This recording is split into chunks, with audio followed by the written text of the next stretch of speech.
Bom dia! Está começando agora mais uma edição do programa Sub 40. Eu sou Haroldo Cerávulo Cereza, diretor de redação de Ópera Mundi, e, como todo sábado, estou aqui para apresentar mais um convidado, no caso, uma convidada, que representa uma nova geração de pensadores e realizadores.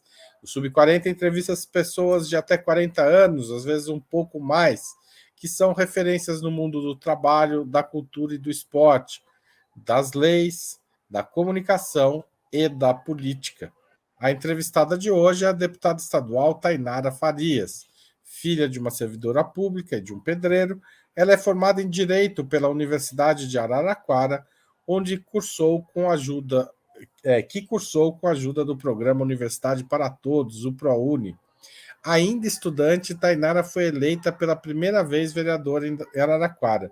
Reeleita para o posto durante o segundo mandato, disputou uma vaga na Assembleia Legislativa e tornou-se deputada estadual pelo Partido dos Trabalhadores de São Paulo em 2022, após conquistar o voto de 91.388 eleitores.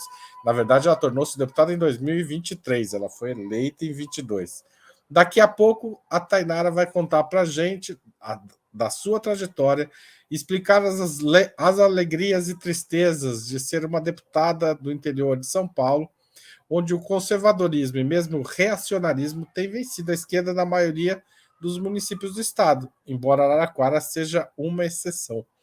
Antes de começar a conversa, no entanto, eu preciso lembrar para vocês o quão fundamental é apoiar o jornalismo de Ópera Mundi. Há 6 formas de fazê-lo. A primeira é a assinatura solidária em nosso site, operamundi.com.br/apoio. Milhares de pessoas fazem isso. Faça você também. Ajude a gente a melhorar, ampliar e manter o nosso jornalismo. A segunda é se tornar membro pagante de nosso canal no YouTube. É só clicar em Seja Membro se você estiver assistindo nessa plataforma. A terceira e a quarta formas é contribuir durante a transmissão ao vivo do programa, com um super chat ou um super sticker. A quinta é mandar um valeu demais se você estiver assistindo um programa gravado de Ópera Mundi, este ou qualquer outro. E finalmente tem sempre a opção do Pix. Nossa chave é apoia@operamundi.com.br e você pode gravá-la no seu aplicativo bancário e usá-la sempre que tiver condições de apoiar o nosso jornalismo. A mais eficaz de todas as armas contra as fake news é o jornalismo de qualidade.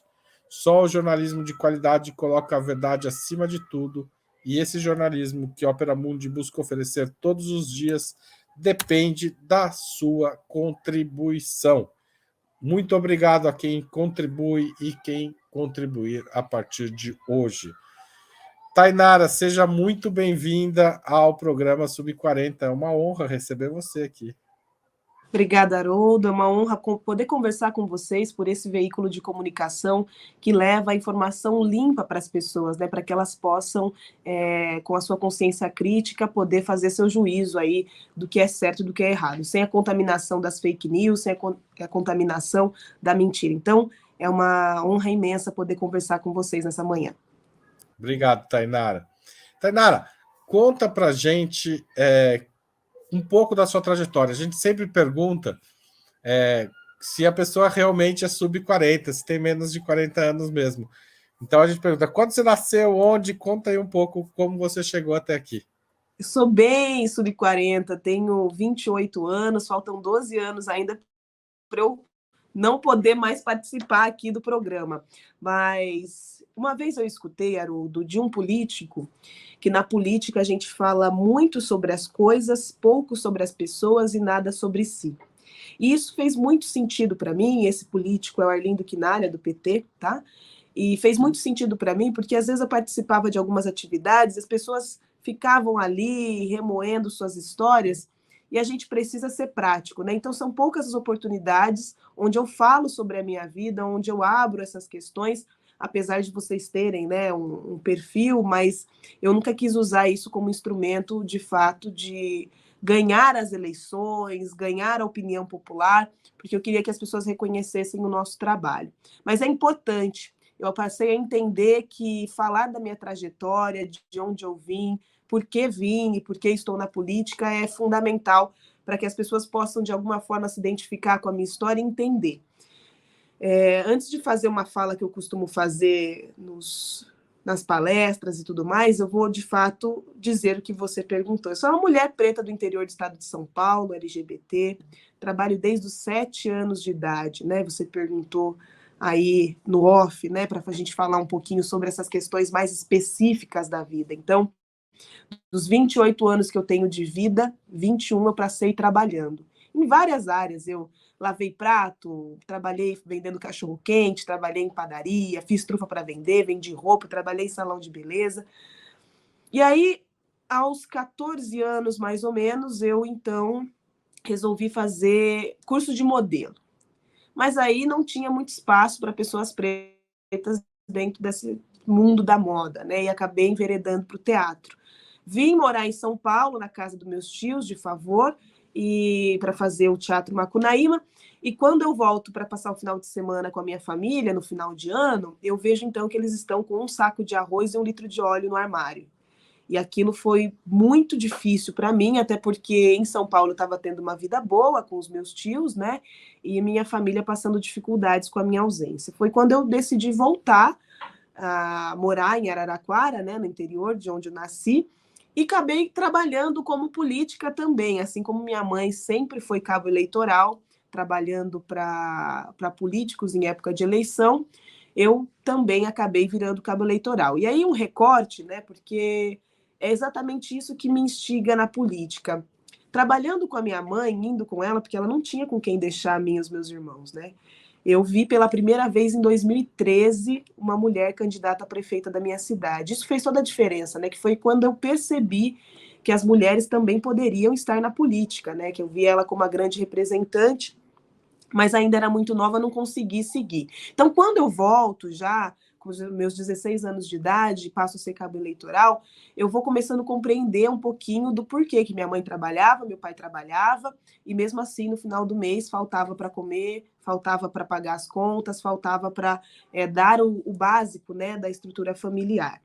Então, a partir das aulas de sociologia, começar a consciência crítica, resolvo me filiar ao Partido dos Trabalhadores e das Trabalhadoras.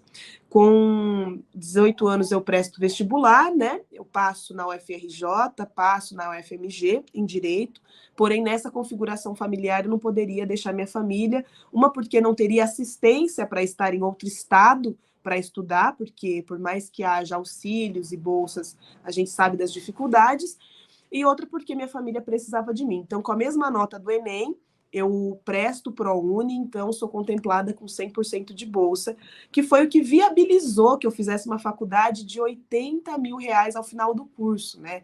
A faculdade de Direito não é uma faculdade barata, nem na mensalidade em si, nas faculdades privadas, nem na estrutura do material didático mesmo. A lei no Brasil, infelizmente, muda toda hora. Em meio à minha faculdade, o Código de Processo Civil mudou, né? Eu lembro até que era o novo CPC, enfim, era uma demanda muito grande de livro didático, enfim, de material para poder estudar. Me formo, né? Antes de me formar, continuo nessa luta, continuo trabalhando como cabo eleitoral, vendendo roupa, vendendo trufa, vendendo lanche na faculdade, fazendo de um tudo. E aí, como eu comecei a trabalhar também como cabo eleitoral, lá quando volto para Araraquara, eu percebo esse sentimento de abandono das pessoas, que falam que o político só aparece de 4 em 4 anos, só de 4 em 4 anos. E aí, cansada dessa situação, eu falei, eu não vou mais balançar a bandeira de ninguém, eu não vou entregar mais papel de ninguém, serei eu a candidata. Isso com 19 anos de idade, na faculdade de Direito já. Então, foi muito complicado. Por quê? A campanha. Primeiro, porque eu não tinha recurso. Né, não tinha recurso financeiro. Segundo, porque eu sofri muito preconceito dentro da universidade. Para vocês terem noção, fizeram um grupo para falar mal de mim no WhatsApp, falava que eu ia criar cota para negros, para ônibus, falavam que uma série de coisas, uma série de absurdos. Então foi muito violenta a campanha. Imaginem vocês, 4º ano de faculdade, tocando uma campanha política com uma série de atividades, e aí sou eleita, assumo no 5º ano de faculdade, com TCC, OAB, com pasta de estágio, com tudo para entregar, e passo na OAB antes de terminar a faculdade, eu gosto de falar isso, mas por quê? Porque eu entrei pelo ProUni com cotas também. E aí falam que os alunos cotistas, eles derrubam as notas das universidades, enfim, já tem estudo da Universidade de Brasília que prova que não, mas é só para reforçar que por mais que seja muito cruel a gente ter que ser 10 vezes melhor, é possível. Então, uma aluna cotista pelo ProUni passa na OAB antes de terminar a faculdade, ganha eleição, toca o primeiro ano de mandato, o quinto ano da faculdade, foi um pandemônio. Então, essa é a minha configuração, né? Essa aqui é o retrato da minha vida. E aí, para terminar mesmo, por que eu estou dizendo isso? Eu falo nessas palestras que a gente vive num país onde as leis que regem as nossas vidas não foram feitas por nós. Pretos, mulheres, LGBTQIA+, né? Então, toda essa minha situação socioeconômica, ela prova que é muito difícil a gente adentrar a política para fazer leis que regem as nossas vidas. Então, bolsista do ProUni, minha mãe parou de sofrer violência doméstica quando ganhou uma casa do Minha Casa Minha Vida, e também o Bolsa Família, que foi o que deu a oportunidade para a gente parar de comer retalho de açougue, mostardinha com curau que se fazia ali, né? E isso é muito bom de se falar, porque eu decidi, então, que eu viveria minha vida a construir políticas públicas que ajudassem as pessoas, como as políticas públicas me ajudaram. Então, ter consciência de raça, de classe, de gênero, sobretudo de classe, entender que eu sou uma mulher pobre, até hoje, viu, gente? Porque o povo acha que é deputada, isso, aquilo, outro.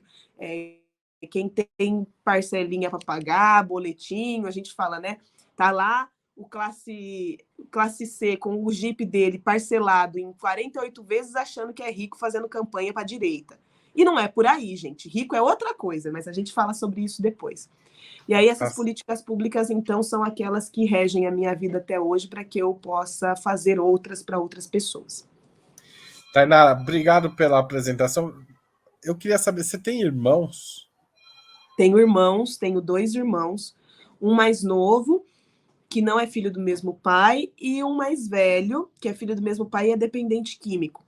E eu falo isso que é importante porque é a configuração da família brasileira, gente. É assim que funciona, né?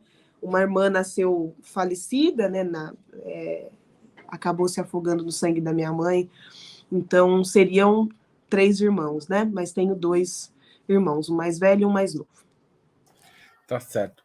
Tainara, a sua trajetória é realmente impressionante, mas imagino que não foi ela que te levou à Câmara de Vereadores.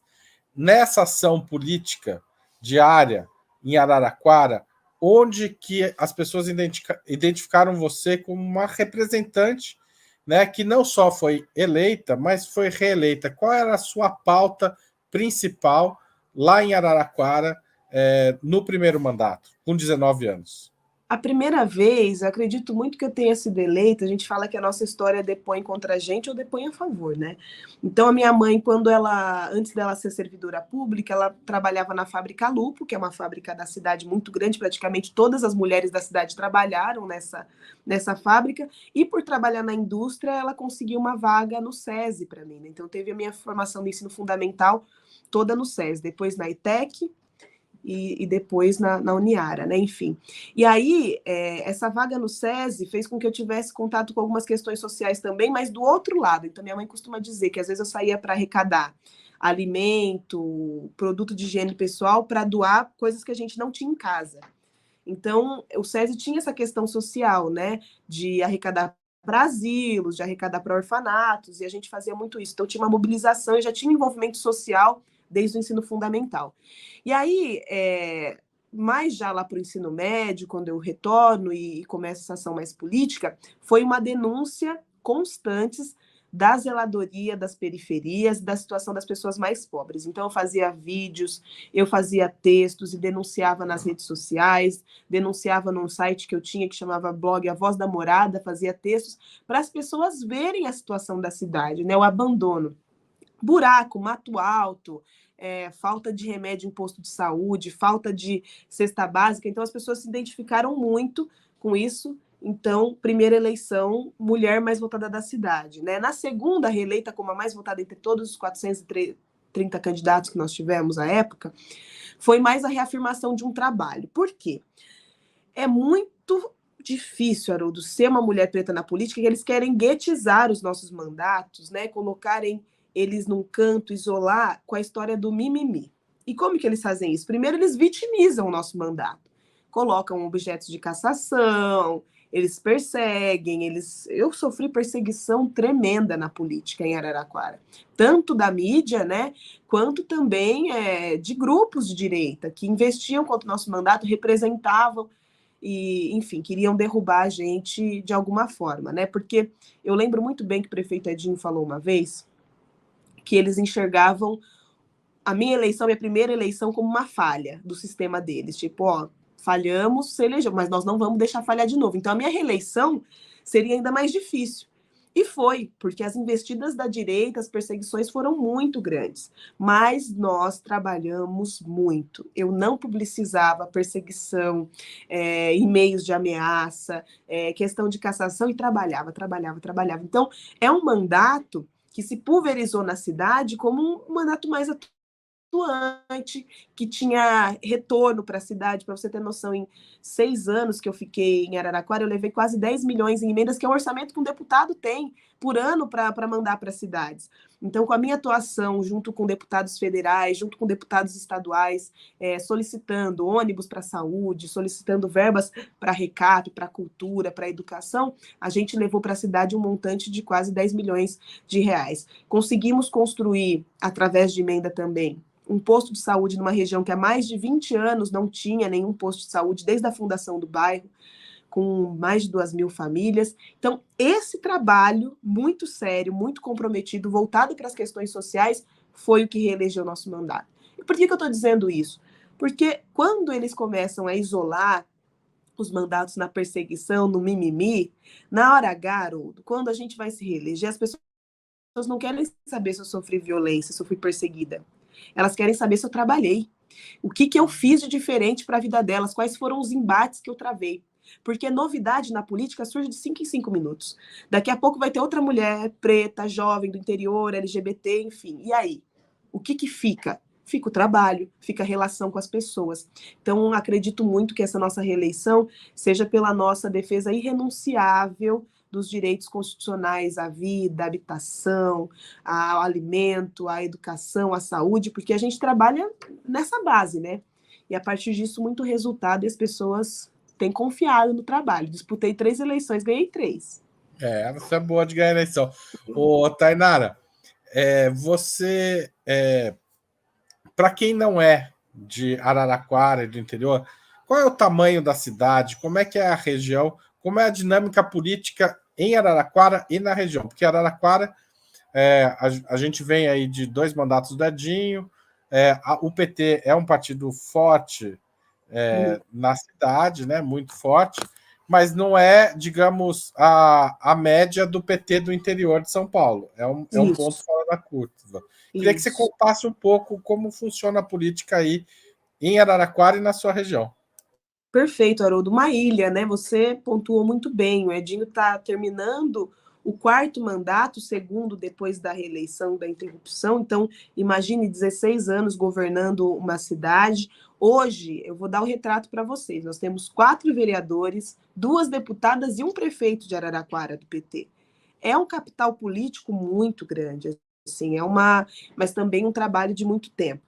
Eu sempre falo, 645 municípios no estado de São Paulo, 44 milhões de pessoas, o PT governa 4 prefeituras. É muito pouco. Em 2016 era 2, é menos ainda. Mas 4 prefeituras no universo de 645. Então, imagina, a minha região não é diferente, tá? Se repete a situação de Araraquara em Matão, que é uma cidade vizinha que fica 40 minutos de Araraquara, que nós tivemos o grande Adalto Scardoelli, né, que veio a falecer há 2 anos, e ele também foi prefeito eleito 4 vezes lá na cidade de Matão. Hoje é do PT também, porque era chapa pura. Então é o Cido Ferrari que está lá cuidando, então continua nessa linha ideológica, nesse modo de trabalhar. Porém, no interior do estado de São Paulo costuma ser mais conservador nas ideias, na cultura, enfim. Então, nós somos cercados de prefeituras mais à direita, digamos assim. Nós sabemos que o Bolsonaro ganhou no interior, que foi a capital, que, né, na verdade deu essa diferença para o Lula, mas então ter o Bolsonaro como grande vitorioso e o Tarcísio também no interior prova como é a situação. Muito tomado por igrejas, né? A igreja leva muito as ideias das pessoas, tanto a católica quanto a evangélica. E aí os costumes cristãos são muito fortes no interior do estado de São Paulo. Mas eu respeito muito a nossa cultura, Haroldo. Eu respeito demais o povo do interior. Eu quero muito ser a deputada que representa o interior do estado de São Paulo, porque a capital tem vários deputados, mas o interior acaba ficando sem pai nem mãe. E tem tantos problemas quanto na capital, dadas as devidas proporções das cidades, cada uma delas. Então a gente roda muito o interior e está faltando emprego. As pessoas reclamam muito da geração de emprego no interior do estado, então as mulheres acabam não tendo como acessar emprego, para você ver a cadeia, né? Não acessa o emprego, não tem como se sustentar, acaba sendo vítima de violência dos maridos, porque tem que continuar numa situação de violência para cuidar dos filhos. Várias mulheres se submetem a situações de violência para poder ter onde ter um teto para o filho, ter o que dar de comer. Então, a situação é bastante complicada. Porém, eu vislumbro um ambiente onde, através das eleições, da disputa de consciências, a gente consiga trazer as pessoas para o campo de esquerda. E por que a esquerda é muito boa, é muito maravilhosa? Não, gente, vamos ver o recado que o Brasil nos dá. Colonizado para ser explorado, né? Então, a gente vive numa situação socioeconômica que reflete essa exploração até hoje. Um Brasil que não gera empregos suficientes para as pessoas serem autônomos, serem donas das suas próprias vidas, e isso é fundamental. O interior tem muitas universidades, produz muita ciência, muito conhecimento, mas as pessoas acabam saindo e procurando as capitais para trabalhar e deixando suas cidades por falta de oportunidades. Então, eu penso que através das eleições, onde a gente vai disputar, falar, olha só, gente, o Brasil foi colonizado para ser explorado, até hoje a gente tem as mazelas disso tudo, você não é rico, porque isso tem que falar para as pessoas. Só porque elas têm uma casinha com muro alto e com carro na garagem, não quer dizer que elas são ricas. Então, ter essa consciência, né, de classe é fundamental para que a pessoa, ao final, possa votar num representante que, de fato, seja aquele que vai olhar para a situação dela como deve. Então, as pessoas me perguntam, você acha que a privatização da Sabesp vai passar? Isso eu sei que a gente vai comentar mais lá na frente. Mas eu falo, vai. Por quê? Porque a gente votou, assim, a maioria do povo do estado de São Paulo votou em cidadãos com ideologia de direita que quer privatizar e que vão seguir aquilo que o governador quer. Então, a gente precisa antecipar isso. Quem que vai sofrer com a privatização? As famílias mais pobres. A Sabesp está dando lucro, ela não é uma autarquia que não dá lucro, ela está indo bem. Só que aí, para ter nas mãos de pequenos grupos de poderosos, a gente vai acabar penalizando algumas famílias. Atrasou uma conta, vai cortar. Água, bem natural, bem básico para a sobrevivência. Então, por que eu estou dizendo isso sobre o interior? Porque, às vezes, as pessoas, por terem uma vida estável, pagar a continha, pagar o boletinho certinho, ela acha que ela é rica. Ela acha que ela está na classe social A. E não é por aí. Rico é outra coisa. Então, é necessário que os políticos, sobretudo sub-40, aí, possam disputar consciências no interior do estado de São Paulo. A capital está super progressista, está super para frente, mas no interior a gente ainda precisa cuidar bastante das pessoas. Tainara, ainda antes da gente falar do governo Tarcísio, que eu acho que a gente, enfim, você está na Assembleia, o governo dele está começando e o mandato de vocês, eu acho bem importante a gente falar disso, mas eu ainda queria fazer mais uma pergunta sobre o PT de Araraquara e o PT do interior, né? Porque você, quando sai candidata, o PT de Araraquara já tem uma deputada estadual, que é a Márcia Lia, e ela é reeleita, né? Eu acho que é importante frisar isso. A sua candidatura não foi vista como uma ameaça à possibilidade de reeleição dela? Isso não poderia atrapalhar? Como é que é essa disputa interna? Porque a gente sabe que as disputas internas nos partidos às vezes são destrutivas, né? Porque elas corroem, tipo, a proximidade, né? Quem está mais perto, a gente acaba brigando com quem está mais perto e não com os adversários. Como é que foi sua candidatura nesse aspecto? Olha, eu sempre levei a minha candidatura como um perfil único para o PT, e não para Araraquara apenas, não apenas para o interior, né? Nós tínhamos um projeto de sociedade defendido por aqueles que não estão representados politicamente, que em sua maioria o PSOL traz, né? E traz e elege. Tem bancada feminista, tem bancada das pretas, tem a Ediane Maria, que é uma trabalhadora, ex-trabalhadora doméstica, enfim, perfis mais conectados com a maioria da população brasileira. Então, a minha candidatura para o PT foi vista com excelentes olhos, porque a gente precisava disputar e tínhamos poucas pessoas com o meu perfil para tanto e com capital político e musculatura para ganhar. Porque tem uma distância, né, entre ter a liderança e ter a capacidade de ganhar a eleição. E aí, Araraquara, por ser um terreno completamente fértil para o PT disputar, tem voto lá, a gente entendeu que não teria problemas. Outra, por quê? Eu trabalharia numa região e a deputada Marcelia já estava atuando em outras regiões um pouco mais distantes, né? Então, de fato, as pessoas fazem a leitura de que vai atrapalhar, que vai isso, que vai aquilo, porque pode acabar atrapalhando. Suponhamos que a gente tenha 30 mil votos. Suponhamos não, é a verdade. Temos 30 mil votos para o PT em Araraquara na eleição de 2022 para deputado. Se tem uma candidata só do PT, esses votos vão todos para ela. Se tem duas candidatas, naturalmente acaba se dividindo, que foi o que aconteceu. Eu tive 18 mil votos, a Márcia teve 11 em Araraquara. E outros deputados do PT deputados estaduais tiveram outros votos. Mas ela construiu um capital político e uma base eleitoral muito sólida, tanto que é a terceira eleição dela, e eu estou em busca disso, né, de poder disputar, não com o pessoal de esquerda, mas com o pessoal da direita, dizendo, olha, temos um perfil que vai debater temas importantes. Então, por mais que naturalmente, aumentando candidatos da cidade e da região, haja essa disputa, a minha disputa foi mais para com a sociedade e deu tudo certo. Tanto que ela teve seus 100 e poucos mil votos e eu tive meus 90. Vocês foram muito bem as duas. Tainara, você está na Assembleia, e a Assembleia hoje tem um certo paradoxo, né? Porque, enfim, o governo do Estado foi governado por 24 anos pelo PSDB e não foi substituído por um governo mais à esquerda, mas por um governo mais à direita, que é do Tarcísio de Freitas. Ao mesmo tempo, essa Assembleia é que tem o maior número de deputados de esquerda desde que eu voto, né? Eu voto há um pouco mais de tempo que você, que eu sou mais super 40, quase sub 50. Eu sou sub 50, na verdade. Como é que é essa situação hoje da bancada de oposição ao Tarcísio na Assembleia? Quais são os pontos que o Tarcísio está empurrando goela abaixo e onde está dando para segurar a onda? Olha, nós temos uma bancada de esquerda muito sólida, muito consistente, com pessoas com histórico de luta bastante importante, dentro da renovação, daquilo que nós dizemos de renovação.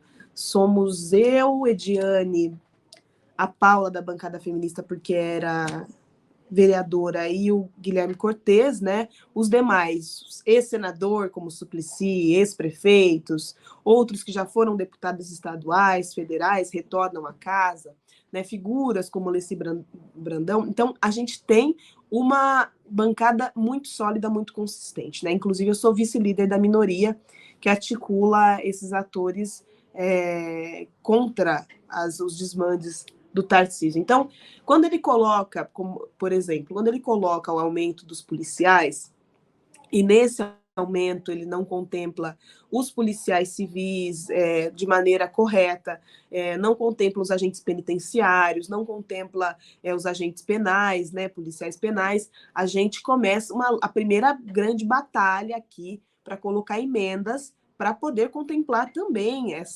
servidores, essas pessoas que ficaram de fora ou que foram oneradas com uma revisão ruim, um aumento ruim. E aí a gente vê uma falta de diálogo tremenda por parte do governo, né? Por mais que ele tenha feito o gesto de vir protocolar esse aumento, a base da gente não dialoga muito bem, não dialoga bem porque não são cumpridos, né, aquilo que a gente pede, a gente infelizmente não conseguiu ao fim aprovar as nossas emendas, incluindo essas pessoas e alterando os valores. Mas, assim, há-se uma tentativa, sobretudo do Kassab, porque já foi prefeito de São Paulo, porque tem um outro tato político com São Paulo, né? Que é importante colocar isso, que a gente sabe que o Tarcísio é do Rio de Janeiro, trouxe, por exemplo, o secretário da Educação do Paraná, enfim, há uma tentativa de aproximação com os deputados e de diálogo mais amplo. Por que eu estou dizendo isso? Porque na política a gente precisa amar as pessoas.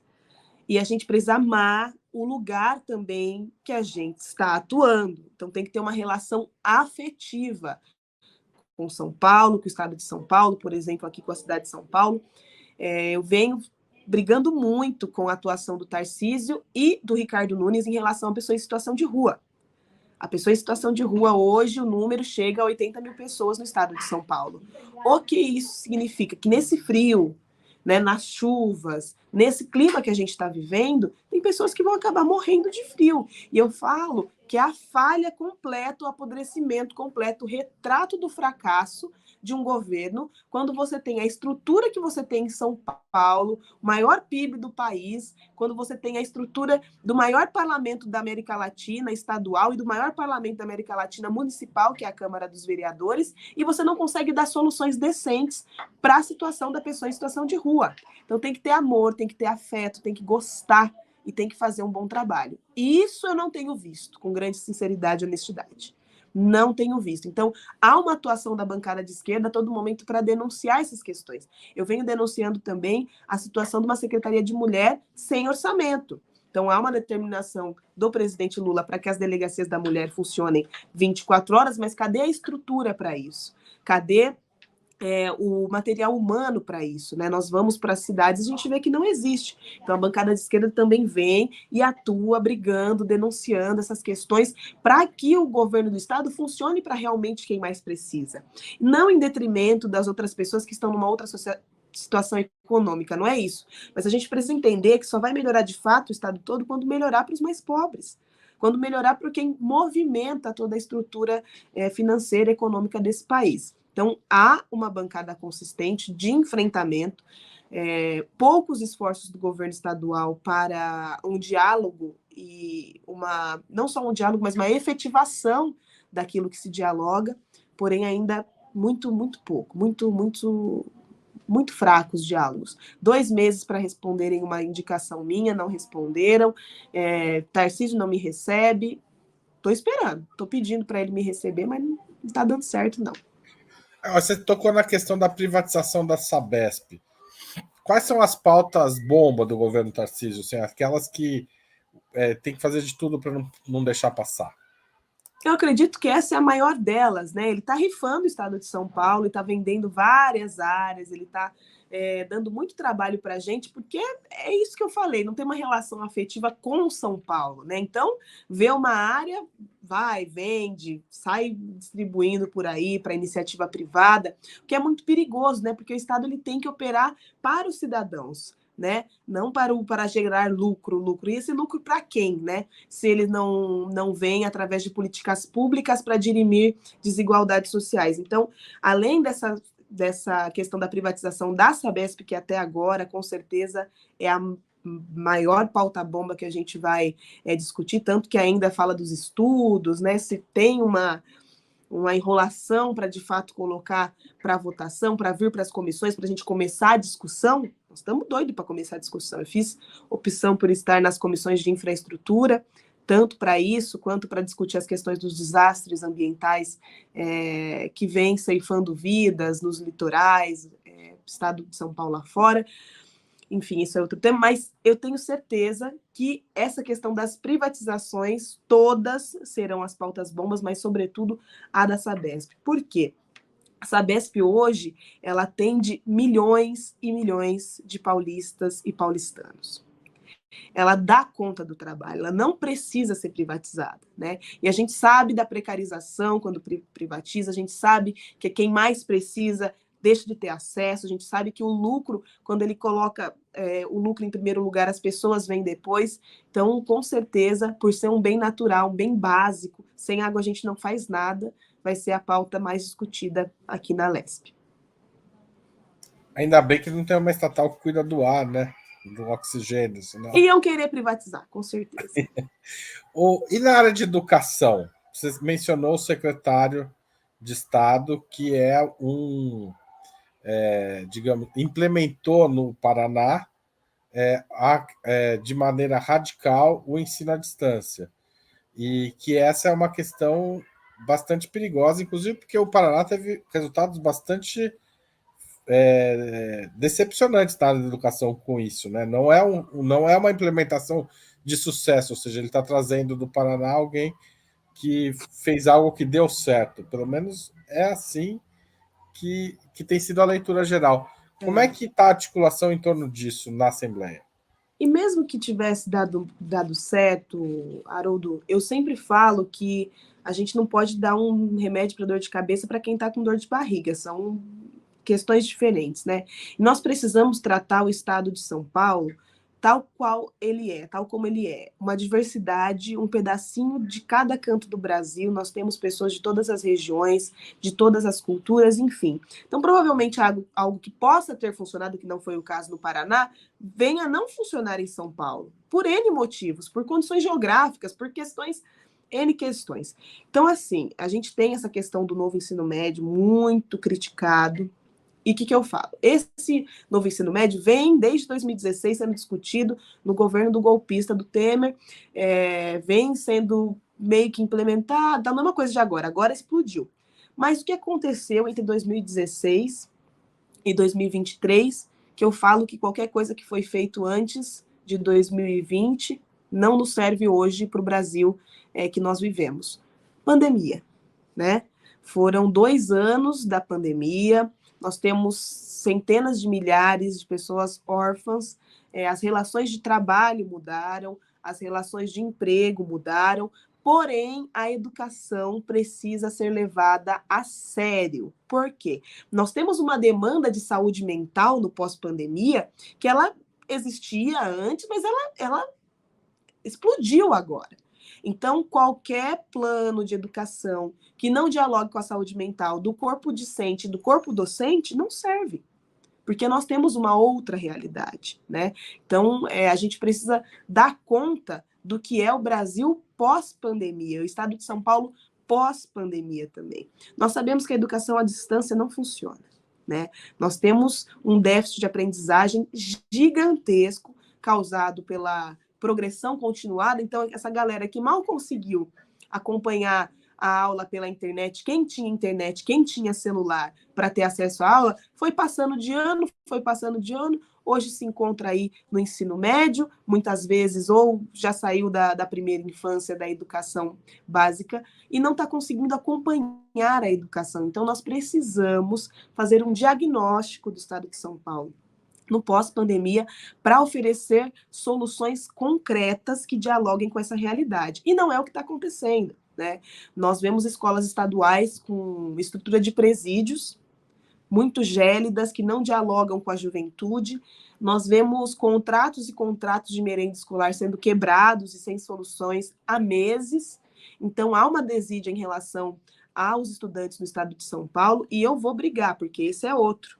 O senhor secretário de Educação, tenho um ofício pedindo para ele me receber, ele marcou um mês depois, já desmarcou, e está muito difícil o diálogo também para falar sobre essas questões. Então, a educação no estado de São Paulo é um gargalo que a gente precisa cuidar com atenção, e não acho que seja uma pessoa que veio do Paraná que vai nos ajudar a dar soluções para os problemas que a gente tem hoje.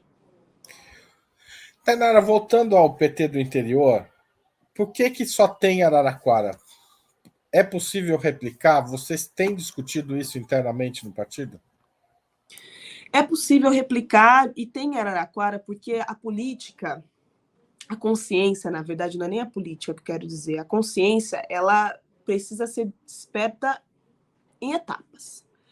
Então, por exemplo, quando Edinho ganha a primeira vez, e ele ganha com o governo Lula, que é diferente de ser prefeito quando o presidente é do mesmo partido.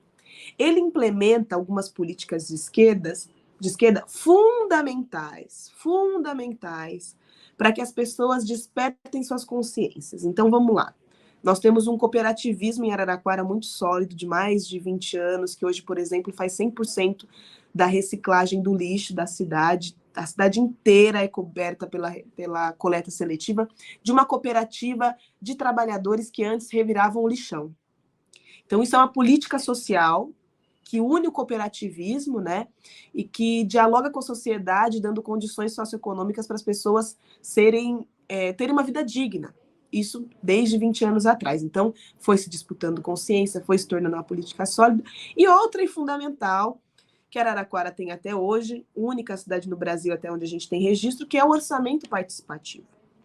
O orçamento participativo, que você reúne centenas de pessoas em plenárias para discutir onde será destinados os recursos da cidade. E, a partir dessas plenárias, discutir como é o funcionamento do poder público, que faz o executivo, que faz o legislativo, que faz o judiciário, como se cuida das contas da prefeitura.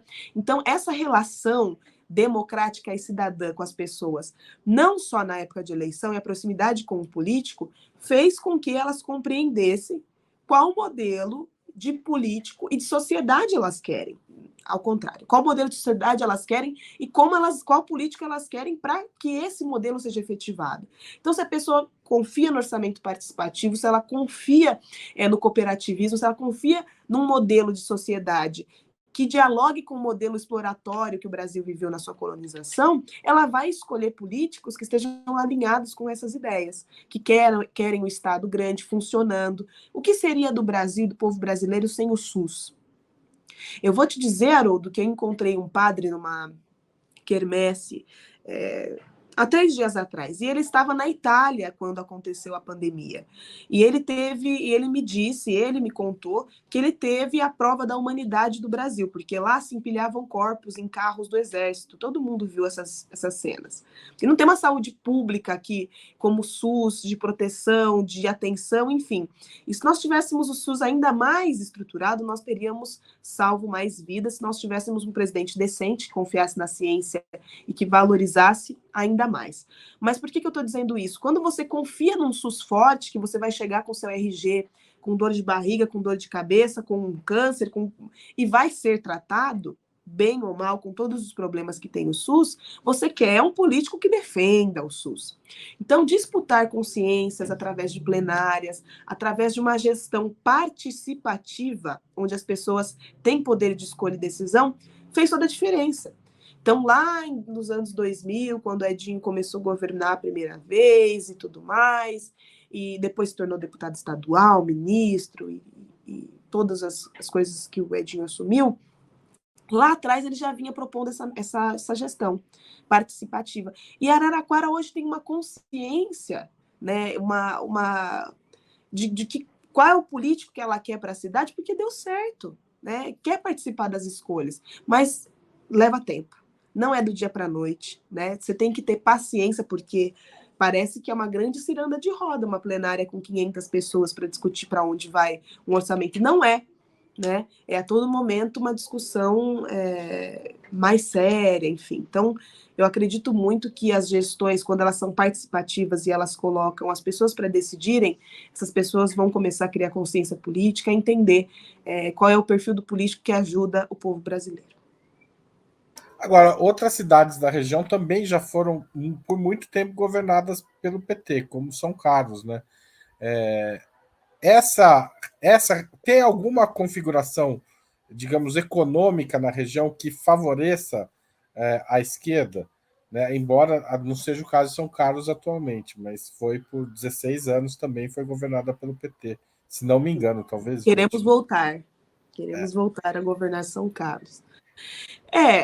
O interior do estado, assim, Araraquara tem universidade, São Carlos tem universidade. Eu acredito que essa questão ela faz uma diferença, sobretudo Araraquara por ter uma faculdade de ciências humanas, né, que discutem as questões sociais, as questões da configuração da sociedade, né? Então, esse ambiente universitário... Está falando da Unesp, né, de Araraquara, é isso? Unesp Araraquara, isso, universidades públicas, é importante colocar isso. E no caso da de São Carlos, nós temos a UFSCar, que também um pouco mais para ciências humanas, e a USP um pouco mais para ciências exatas. Mas esse ambiente universitário, de discussão, de integração, de ciência e conhecimento, ele instiga um pouco mais também as questões sociais, né? Então, acredito pouco também pela questão econômica, mas muito pela questão da educação. A educação muda tudo. Quando as pessoas têm acesso ao conhecimento e elas podem decidir por si, a configuração muda. Então, São Carlos é isso, nós em Araraquara, nós pretendemos agora, Ribeirão também, né? Nós tivemos, que está na macro-região de Ribeirão Preto, nós tivemos em Ribeirão também, então, que também é um ambiente universitário, que também tem USP. Pode ser por isso. Agora, do ponto de vista econômico, para quem está na cidade de São Paulo,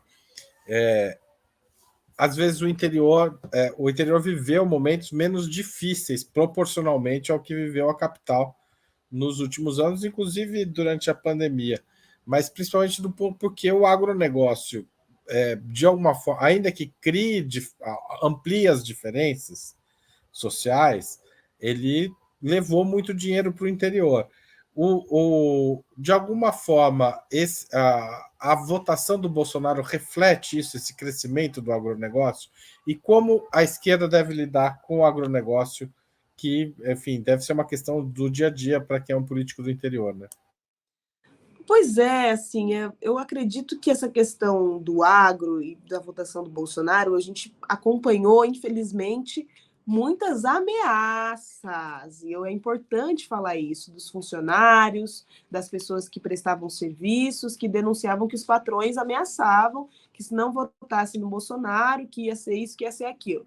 E engraçado, né, porque eu tenho acompanhado da maneira que posso a CPI do MST, e eu ouvi uma fala da Gleisi Hoffmann, presidenta do PT, que me instigou muito, né? Que é 15 segundos que explicam muita coisa. Ela diz assim, não é ipsis líderes, então acho que é coisa assim. Vamos tirar a mão do Estado do agro para ver que tamanho ele fica. Porque toda hora querem Estado menor. E os financiamentos, né? E todas as linhas de crédito, e tudo aquilo que é colocado para que o agro seja do tamanho que não só no estado de São Paulo, mas no Brasil. Então, essa compreensão, ela é fundamental. Eu vejo que é muito mais preconceito por parte dos empresários do agro em relação às políticas de esquerda, do que, de fato, uma reclamação real de que a gente não dá subsídios, não dá suporte, não apoia, porque a gente compreende a importância, a gente discute várias questões sociais só de terras ociosas, da questão da produção com agrotóxico, enfim, nós temos discussões de outras ordens que também, quando você coloca na balança, a gente está sempre colocando as pessoas em primeiro lugar, então ter teto, ter a produtividade da terra, você ter um alimento de qualidade na sua mesa que não vai te matar em algum tempo, então a gente está defendendo essas questões, mas não deixa de colocar os subsídios necessários. Então, eu espero muito, tenho visto movimentos que a relação do presidente do governo Lula com o agro melhore, né? A gente teve um mal-estar tremendo agora na Expo Agro, lá em Ribeirão Preto. Não é bem esse nome, que até me perdi o nome aqui. Mas eu vou lembrar e depois eu coloco. Mas tem a Feira do Agro lá em Ribeirão Preto, que é gigantesca, teve um mal-estar, porque o Bolsonaro daí ia um ministro do Lula, e criou-se um mal-estar, porque havia subsídio do governo federal, né? Mas eu espero muito que essa relação melhore, porque o agro é importante para o interior do estado, gera empregos, enfim, mas a gente precisa ter a boa medida, né? Do que é produzido, do como é produzido, e a compreensão e o reconhecimento de que tudo aquilo que eles pedem o contrário, né, um Estado menor, as privatizações, não os atende. Né? O que atende eles é o Estado dando subsídios. Eles querem Estado menor, mas fora do agro, né? Menor nas Exato. outras áreas, até para sobrar mais dinheiro para o agro. Para o agro, exatamente. Aí não dá, né? Ô, Tainara, uma pergunta que eu não te fiz, mas que eu pensei em fazer, mas no correr da conversa fui deixando para depois, por que o PT? Por que quando você tinha 19 anos, foi no PT que você escolheu militar, e por que você está no PT até hoje, e não, por exemplo, o PSOL, que já existia e vivia um momento bastante importante de crescimento 10 anos atrás. Mas Olha, é um exemplo, você pode até falar que pensou em outro. Só pensando porque eu lembrei bem, do. né, em outros. Você imagina que eu me filiei no olho do furacão no PT, né? Na hora que a presidenta Dilma estava sofrendo um processo de impeachment, já estava naquelas, na verdade, manifestações de 2013, o governo já estava indo mal, né? E eu fui escolher o PT, olha que coisa. Mas eu acredito muito que tem a ligação, primeiro, com a questão das políticas sociais que eu coloquei, vou colocar novamente de uma maneira melhor, mas também por essa configuração do PT em Araraquara, né? Ter referências muito fortes, né? Ter um partido vivo, orgânico, que tem uma atuação na cidade faz toda a diferença, coisa que o pessoal já não tinha, né? Assim como as capitais, por exemplo, tem em São Paulo, mas mais ainda no Rio de Janeiro, que tem uma atuação muito forte. Então, quando eu tenho a consciência de que foi o Bolsa Família, um cartão, com um X para minha mãe ter a dignidade de ir escolher o que a gente ia comer, porque não era uma cesta básica com uma latinha de sardinha e de ervilha, com arroz, fubá e óleo. Né? Você vai até o mercado e escolhe o que você quer comer, inclusive um Danone para criança, inclusive, sei lá, uma bolacha, uma coisa diferente. Então, essa dignidade que o Bolsa Família deu para minha mãe foi tudo. A gente, de fato, a gente ia até o açougue, pegava retalho de carne e já veio com caco de vidro algumas vezes, porque era retalho. Se você joga aquela coisa horrível, não gosto nem de lembrar, que não é nem a gordura, isso é um sebo mesmo, é horrível, horrível. O resto da carne, que tinha um pedacinho de carne, o resto era, né? Minha mãe pegava. E a gente andava pelos terrenos baldios procurando aquela mostarda ou qualquer outra coisa que desse para refogar e comer com anguzinho. Então, é muita dignidade um cartão de um Bolsa Família, uma política pública social do PT. A questão do Minha Casa Minha Vida, de colocar o nome da casinha no nome da mulher, né? O registro da casinha no nome da mulher. A minha mãe, depois que ela divorciou do meu pai, ela teve alguns companheiros que eles tentaram matar a gente. Eles batiam nela todos os dias. Minha mãe era vítima de violência doméstica severa, tem uma maxilar quebrada, tem um osso aqui quebrado. Não é nenhuma violência é brincadeira, mas a da minha mãe era seríssima. E aí ela ter uma casinha para onde morar foi o que libertou ela, que ela pôde dizer isso, não quero mais. A política pública social do PT, porque minha mãe paga R$ 67 a parcela da casa. R$ 67. É de graça. É uma coisa assim que é espetacular, que um bico dela pode pagar. Lógico que ela está empregada, ela é servidora pública, é dengueira, né, que a gente fala, mas ela tem condição de pagar. Não é uma casa de R$ 400, porque fala, o governo Bolsonaro não acabou com Minha Casa Minha Vida. Acabou sim, nessa faixa de pagar R$ 50, R$ 70, R$ 80, R$ 90, ele acabou sim. E a questão fundamental, que até hoje, né, eu sou muito grata, que é o acesso à universidade. O acesso à universidade mudou completamente minha vida, mudou completamente minha perspectiva. Eu fui a primeira mulher da minha família, não, a primeira pessoa da família da minha mãe a fazer universidade, do meu pai não, mas da minha mãe. Então, eu mudei completamente o modo de pensar. Então, as gerações que vieram depois de mim, meu primo já está fazendo universidade, minhas primas vão prestar vestibular esse ano. Então, vai mudando, né? E recorte, meu pai é homem branco, e na família dele, por mais que ele seja pedreiro, tinha outras pessoas economicamente não vulneráveis e que tinham suas filhas nas universidades. E a família da minha mãe é uma família de mulheres pretas, essencialmente de mulheres pretas. Então, ninguém tinha feito faculdade antes, eu fui a primeira. E isso é importante colocar porque essas políticas sociais mudaram completamente a cara da minha vida. Assim, a minha sobrinha hoje vai ter uma outra perspectiva, e as pessoas que vierem depois terão. E são políticas do PT. Né? Então, eu fiz uma escolha muito consciente do partido que eu queria atuar. É fácil? Não é. É tudo bonito? De jeito, maneira nenhuma. A gente se arrebenta dentro do partido. Mas pelo menos tem espaço da fala, espaço da discussão, espaço da disputa de ideias e de lado. Para que lado o partido vai, né? Eu tive recurso da Secretaria Nacional de Mulher para disputar a eleição. Existe uma preocupação com a manutenção dos mandatos que sofrem perseguição. Então, é um partido que eu escolhi, eu não pretendo. Eu falo, só sair do PT se me expulsarem, que eu não pretendo sair, não. E ainda quero colocar aqui, tem um quadro da Dilma e do Lula enquanto presidentes, eu quero colocar todos, eu quero colocar o outro da Dilma, colocar os outros 2 do Lula, porque nós ganhamos a presidência da República 5 vezes nesse país. Porque as pessoas começaram a entender que um país colonizado para ser explorado, onde as pessoas não têm condições de ter uma casa, de ter um emprego decente, precisa ser governado por políticas de esquerda. Tainara, o nosso tempo está acabando, eu tinha 500 perguntas para fazer ainda para você. Vou deixar para outro dia, porque a gente tem que fazer o questionário sub-40 que a gente faz com todo mundo que passa por aqui. Vamos lá? Vamos lá. Prato preferido? E macarrão, certeza. Qualquer macarrão. Me dá macarrão, eu amo. É você... E a bebida que acompanha? Cachaça, cerveja ou vinho? Olha, um vinho, né? Mas cachaça, cerveja, água de rio, eu gosto de beber, viu? Pode me dar qualquer coisa que eu aceito. Você tem um esporte favorito? Pedalar. Eu gosto muito de pedalar. Muito, muito, muito. Ciclista também. Ciclista. Como é que tá as ciclovias no interior?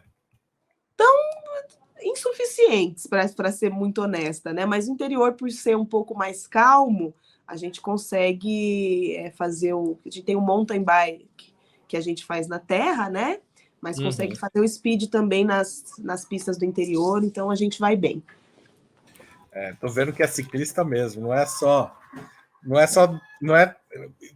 transporte, não é só lazer, é Não é só esporte lazer, mesmo. é mesmo, isso. Tá certo. E time de futebol você tem? Ferroviária, né? Com Quem é de certeza. Araraquara não tem opção, né? É. Ainda de esquerda em Araraquara tem que torcer pro Ferroviário. Tem que torcer para a Ferroviária e eu digo do nosso futebol feminino, das Guerreiras Grenás, da Ferroviária, campeãs 2 vezes da Libertadores. Então a gente tá indo bem. O futebol feminino sempre gosto de lembrar das meninas. Muito bem. Passatempo. Não tem tempo. Não tem tempo para passar. Eu durmo quando eu posso, uns 3, 4 horinhas por dia. Mas se pudesse, leria um pouco mais, né? Talvez, mas não tem tempo, não. Tem. Livro inesquecível, por falar nisso. Livro inesquecível, Vamos Sonhar Juntos, do Papa Francisco. Uma belíssima obra que toca nas questões sociais de maneira sublime. Muito me direciona até hoje. Que fala de amor como política pública. Muito importante. Música preferida. Virgem Santíssima, qualquer uma da Lana Del Rey. Qualquer uma. Pode tocar todas que eu amo. Minha filha Vou mostrar essa entrevista para minha filha por causa disso. Porque Você ela é vai? assim também. Eu a conheci. Conte para sua filha que eu a conheci e foi o momento mais especial da minha vida. Inclusive, tatuei, sou cheia de tatuagem, viu, gente? Tatuei o autógrafo dela, é uma querida. Foi muito especial. Ai, que legal. Filme marcante.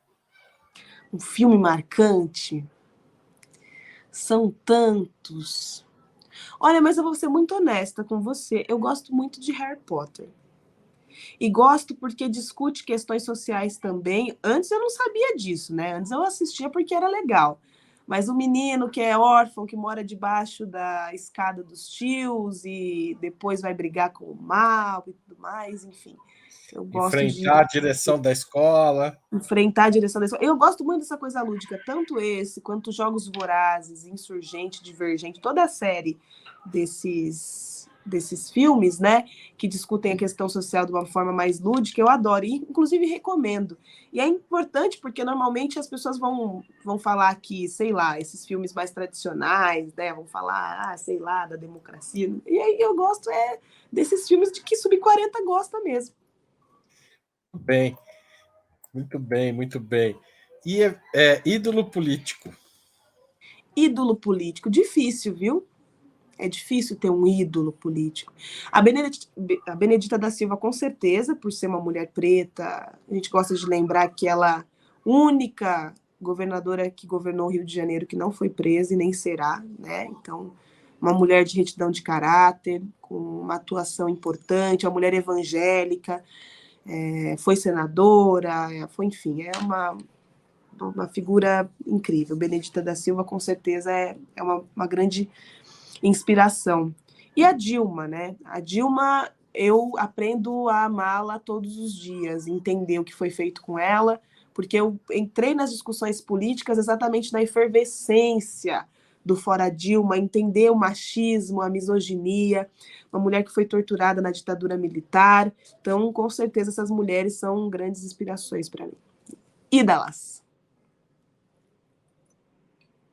Ídalas políticas. Isso. Muito bem. E evento histórico do qual gostaria de ter participado? Olha, eu gosto dos que eu participei, que vão virar história só Já lá na estão frente. virando, já são história. Já são história, né? Que vão ser estudados mais no futuro.